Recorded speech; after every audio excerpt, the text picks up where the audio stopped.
Hi, Michael Force here again with Rise Digital Marketing Mastery Course. Lesson number 3 here, Persuading for Profit, how to sell with psychology, how to use psychology to sell. Now, of course, there's a darker side of that. You can get into manipulation and all these other kind of things, but we're not really going to be so much talking about marketing. Is at some core a certain form of manipulation when it comes to think about commercials and getting people to act and to respond and to buy your product or see your solution to their problem in a whole different way. Marketing is extremely powerful and you can use it in a lot of different ways, but psychologically there's a whole strategy and formula behind it that can really get people to buy, and it's incredibly powerful. So I'm going to walk you through that here in lesson number 3, Persuading for Profit, and let's dig in and jump into lesson number 3. I'll see you on the inside. Hello, this is Michael Force. Welcome to Lesson 3, Persuading for Profit, How to Sell with Psychology, part of the Rise Digital Marketing Mastery course. Let's dive in here. Now, in this particular section, we're going to be diving really deep into marketing psychology. And in the next few sessions, we'll really open our eyes as well as our minds to the intricacies and subtleties of how the human mind works, of how it goes about making decisions, and ultimately, about how it decides to purchase things from you. Now, this is Lesson 3, Why We Think, Feel, and Behave the Way We Do. So as we learned, human psychology is simply not based on rationality. From our own internal perspectives, it may appear to us that our decisions and actions are completely rational. Meanwhile, though, reality tells us otherwise. Modern science shows us that our thinking, our decisions, and our actions are not based on rationality. Other human beings always doing things for their own reasons, never for your reasons, and rarely are these reasons ever rational. To explore this idea further, we're going to learn about some interesting models that some researchers and scientists have created in order to really help us understand this irrational human being. And throughout this program, you're going to hear me use the term human chimpanzee several times because in reality, in most of our behaviors, thinking, and emotional responses, we really are acting like overgrown, highly intelligent chimpanzees. Jared Diamond, the Pulitzer Prize-winning author of Guns, Germs, and Steel, wrote a book before that one called it The Third Chimpanzee. And in this book, he said there are basically 3 different categories of chimpanzees. There are regular, good old chimpanzees. Then there are the bonobos, a sort of quasi-chimp, which many call the pygmy chimp, since it looks like a chimp but behaves very differently. Finally, and yes, you've guessed it, there are the humans, the third chimpanzee. This book goes on to explain that all 3 types diverged from a common ancestor some several billion years ago, and that we actually have lots in common, much more so than we think. Now, what's really become fashionable recently is that whenever we look at those aspects of our behavior we don't like, such as violence, backstabbing, political intrigue, society, selfishness, etc., we just kind of say, yeah, but that's just a remnant of our evolutionary past. That's the animal inside of us. That's the bonobo and the chimp. But we don't realize that everything we love and treasure about being human, things like love, warmth, selflessness, generosity, sacrifice, taking care of our family, and having the motivation to achieve things, that all of these are rooted in our animal past. And we have these things in common with the other 2 types of chimpanzees as well. Now, when it comes to our intelligent minds, they obviously have other mechanisms in them that the other type of chimpanzees don't have. And one of the real interesting powers of our minds is the power to confabulate, which is sort of like a subconscious process of justifying and rationalizing our thinking, decisions, and actions, which fool us into thinking that we are rational. But if you step outside of our own minds for just a quick second and look at other human beings, especially at how they behave, you will clearly see that there is definitely something going on that is far from rationality and logic. Now, as with everything else in life, our psychology is rooted in our past. Great progress has been made decoding human psychology and behavior over the past few decades, and the more we look for evolutionary drivers of our psychological mechanisms, the more we find them. For instance, if you want to look for the motivating factors behind most of your thoughts, feelings, and actions, you're going to find things like survival, reproduction, and status. There's a game-changing field that's been quickly emerging onto the public scene in the last couple of decades, and it's called evolutionary psychology. Now, to illustrate the profound effect that evolution is having in general, no matter where you are, no matter what your belief system is and how you look at the world, you will find that most fields of knowledge, whether scientific, technical, religious, practical, spiritual, or whatever, are all incorporating some aspects of evolution into their models, simply because of the overwhelming supporting evidence that it's provided us. But even more than this, and behind all of the success in evolution, we've found certain common denominators as far as our core psychological motivators, and these are survival, reproduction, and social status. Basically staying alive, having sex, and gaining status. To us, that's the good life. And as Charlie Munger, Warren Buffett's partner and self-made billionaire, likes to say, whenever he looks hard enough behind any human behavior not making any sense to him, he finds incentives. He finds something going on to explain it, something that's driving them. It may not be obvious at first, but the more you study, the more you will see that there are certain common denominators. And as it turns out, as the evolutionary psychologists, biologists, and behaviorists keep looking closer, they realize that so much is related to sex and reproduction that is truly mind-boggling. Now, in fact, as I was reading the studies of one of these evolutionary scientists, they took it as a rule of thumb that whenever they observe anything strange on an animal that makes no sense to them at all, whether it's a physical part on a body or some sort of action conducted, they start to look to sexuality and reproduction as a possibility, and it all starts to make sense at that point. Think of giant antlers on an elk that require a tremendous amount of calories and work to grow. Or think of the long feathers on the tail of a peacock that make it very susceptible to being caught by predators. There are also very hard to grow and take care of, and along with their bright colors, end up making them very visible to predators, as I said. So what's the logic behind these? Well, you'll see that what's usually going on is that the particular aspect or thing was attractive to members of the opposite sex. So it got a little bit exaggerated, and slightly longer peacock feathers, which was attractive to the female peacock, got longer and longer and longer. Now you've got peacocks with these dizzying 4, 5, 6 foot long feathers that make these incredible, mind-blowing displays as a result of evolution. Now, regarding another kind of layer that runs over survival and production is this thing called social status. And the more we look in the human being and in the human chimp, the more we find within it a very political and status-orientated animal, and for good reason. Being status-orientated, or in other words, liking where you fit in the social hierarchy, was very good for pack cohesion, since it kept the group together and made sure that every member behaved in a way that allowed them to succeed as a group. And because we humans began evolving in groups of 100 to 150, this meant we knew everyone in our group and where we stood. This also meant that we got a lot of security from our status within the group, and as a result, we evolved over long periods of time to really become orientated towards status. Now, it must be mentioned that social status is really getting a bad rap right now. In this postmodern age, these idealistic mindsets are showing up and saying that the idea of social status and hierarchy is obsolete, that we should no longer organize ourselves into status hierarchies because that's animal stuff, and that's just not right and not good. Well, it turns out that this leaning towards status is what we do. We humans organize ourselves into status hierarchies, and we keep on doing it. Keep on organizing some type of social hierarchy into group structures, whether a group contains 2 members or 2 million members.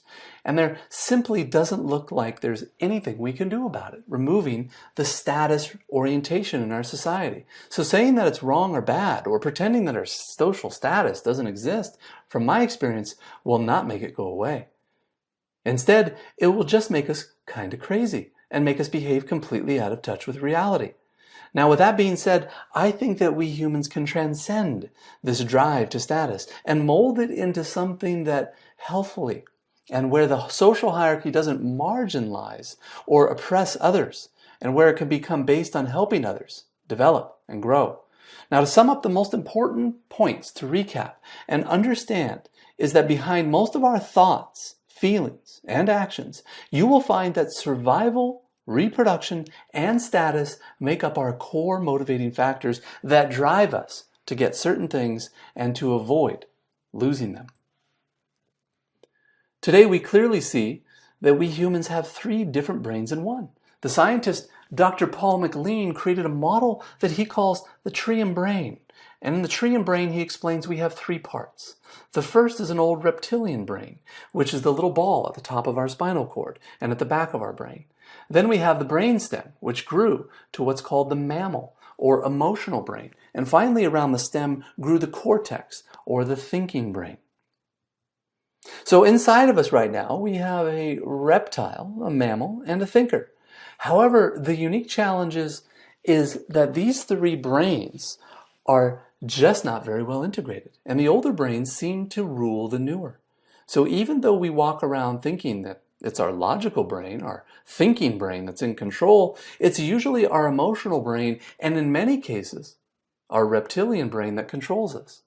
Now, it's interesting to point out that the reptilian, mammal, and thinking brain are also correspond to the physical, emotional, and rational, or mental realities of the world.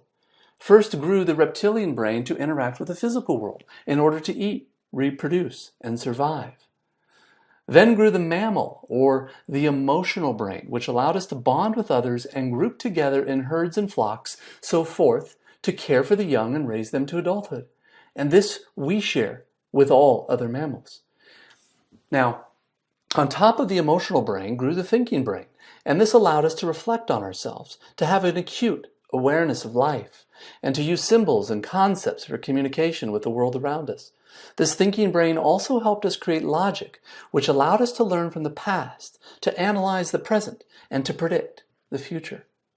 So 3 different levels, 3 different brains, and 3 different realms that we live in: the physical, emotional, and the logical.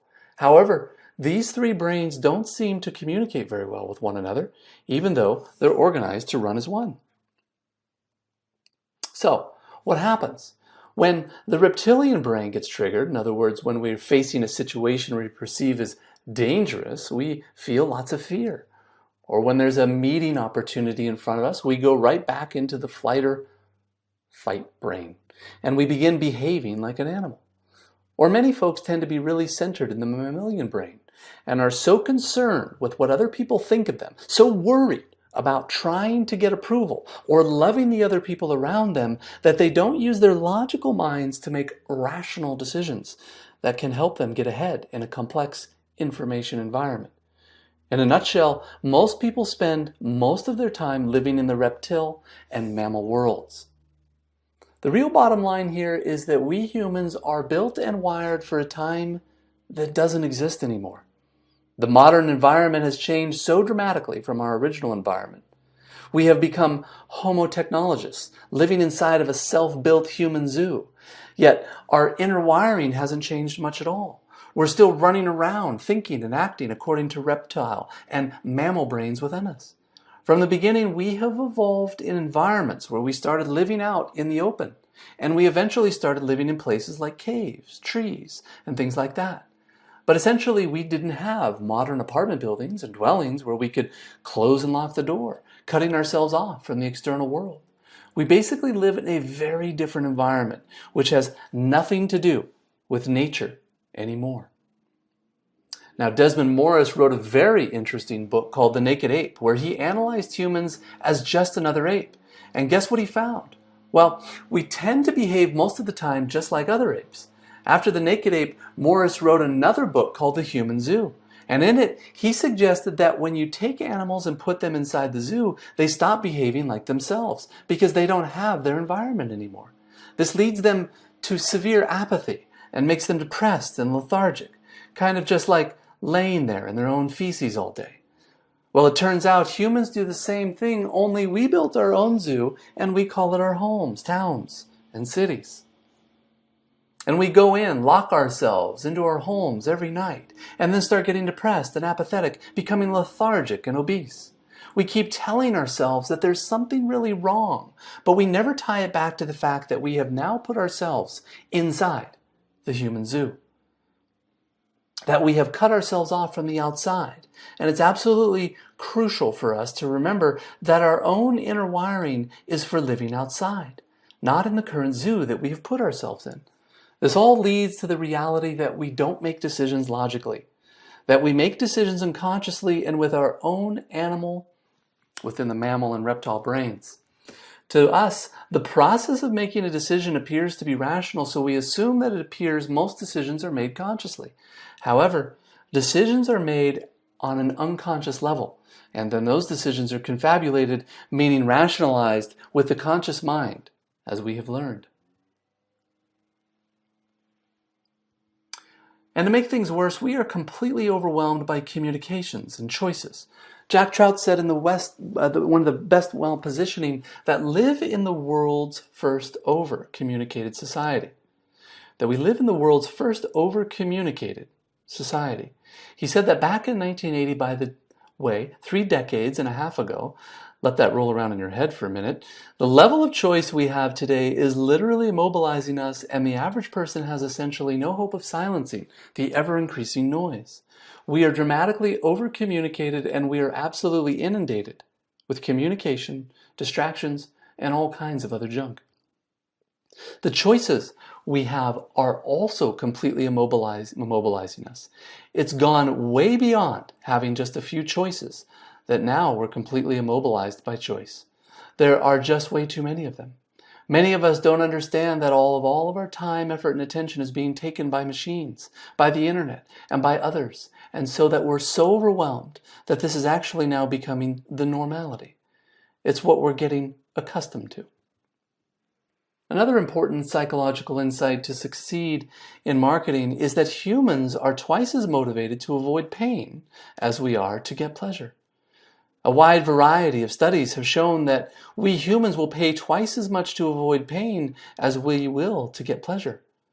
The problem, or fear, or pain aspect of what you sell is twice as important as the pleasure aspect.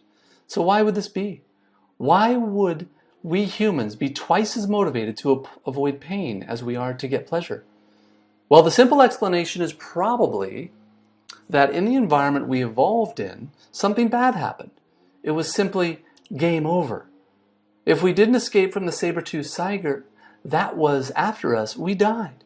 If we didn't reproduce, our genes didn't make it to the next generation, and our entire lineage would disappear. So we are very motivated to avoid what you might call loss or pain or problems or failure. And again, we're about twice as motivated to avoid these as we are to get to desire or pleasure. But this doesn't mean that pleasure and desire don't motivate us, because they do. It just means that avoiding pain and problems and fears and anxiety and worry is twice as motivating as acquiring a want, desire, or pleasure. This concept is just so important to really take in and to absorb when conducting marketing. My experience is that the most inexperienced marketers will constantly try to sell those benefits that are positive. They'll try to sell the pleasure or the good rather than showing how their product or service will help solve problems a customer may have, how it will rid the customer of certain fears, and how it will make all that pain go away. Also, lots of people in this day and age tend to avoid paying attention to the negative. They are so focused on positive thinking and keep thinking to themselves, I'm just going to think about this positively. I'm not going to think about all that bad stuff. This leads to, of course, avoiding to even look at any pain, which will only make the pain worse in the end anyways. And when we avoid looking at things and they get worse, we start getting trapped into a cycle of avoidance, repression, and doing anything that ends up being so much more difficult for us.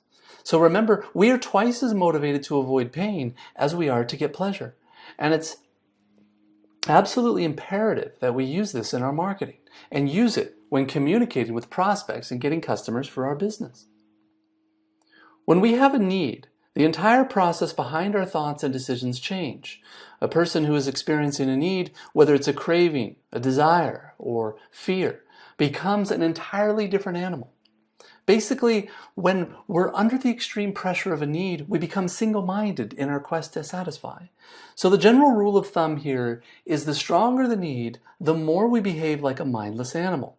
And if the need gets so strong that it pushes those evolutionary buttons of survival, reproduction, or status, and we see the opportunity to acquire or avoid losing our survival, reproduction, or status, then we act in complete desperation.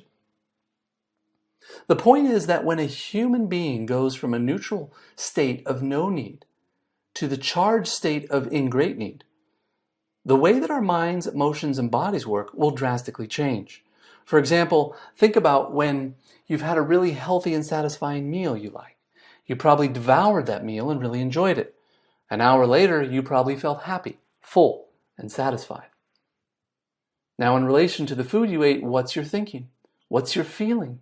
What's your behavior? Well, when you've just eaten and you're completely satisfied, you're probably optimistic that you're going to get more food in the future. You're probably telling yourself, yeah, I feel really happy and healthy right now. I need to eat more meals like that in the future.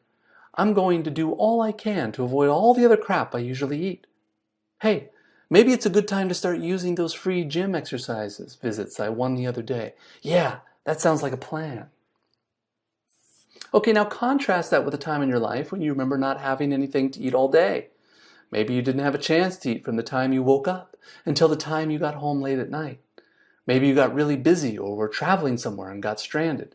The point is, you went all day without food.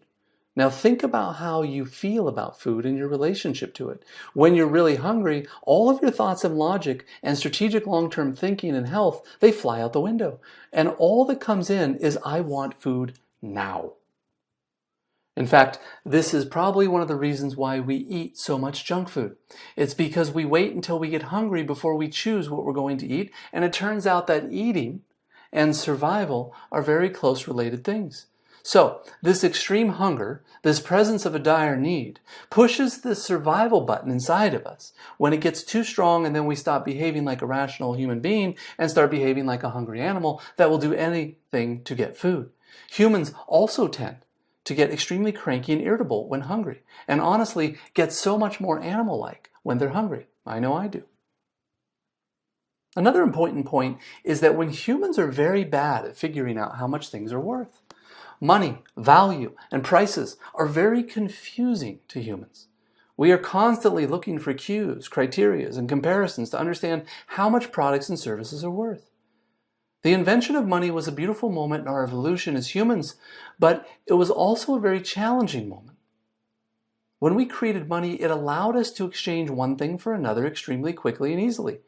If you had a goat you wanted to trade for 2 axes and a fishing net, well, you probably would have had a very hard time succeeding a few thousand years ago. But this was before we had money, where to do something like that, we had to find people with different types of things and do multiple trades. And even with all of this, it was still highly unlikely that you were going to find someone that had exactly what you wanted in exchange for your goat.